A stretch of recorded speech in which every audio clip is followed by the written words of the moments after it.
sa nagsasabi.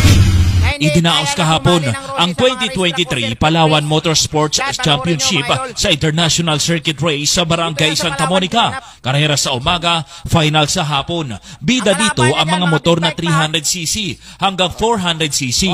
Pero may isa pang kategory ang pwedeng salihan ng marami, ang 150cc hanggang 200cc.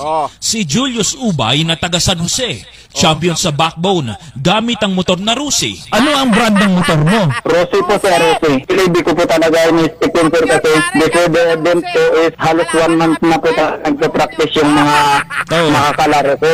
So ngayon dahil medyo hirap din po tayo sa buhay, wala po tayong pang bayad po ng race track. Kaya po, nung pag-race na lang din po, yun naman din po yung pinaka-practice po. Wala pa nga raw siyang practice. Nakuha niya ito ng 11 minutes and 17 seconds sa 8 laps race. Nadala na rin po siguro sir sa dasal kasi nung umaga sir, nung pagsimplang ko, umiyak po talaga ako kasi sabi ko, parang wala namang nangyari. Buti na lang po may dalawa kong kaibigan na talagang tumulong po sa akin.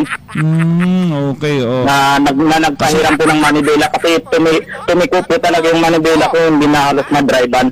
300cc naman, champion dito si Florian Beg. Si Kevin Bubadilla naman ang first runner-up at second runner-up naman si Mark Ivan Roman. Ang circuit race ay itinayo sa Palawan para maiwasan ang karera sa kalsada, pero may paiilan pa rin na mga pasaway na nagda-drag race. Dito may payo si Julius. Ito lang po sa kanila sir, may tama po tayong race track na pwedeng paglaruan, open po yun para sa mga newbie, sa mga beginner po. Wala na pinipili po. Makipag-ugnayan lang po sila sir, kaya shoutout ko na rin pala sir, manager po ng race track dito ng Palawan International Circuit si Sir John D. Guzman po. Shoutout po sa kanya. Sa huli, nagpapasalamat si Julius sa kanyang pagkapanalo. Gerald Gales, Basta Radyo, ibandera mo.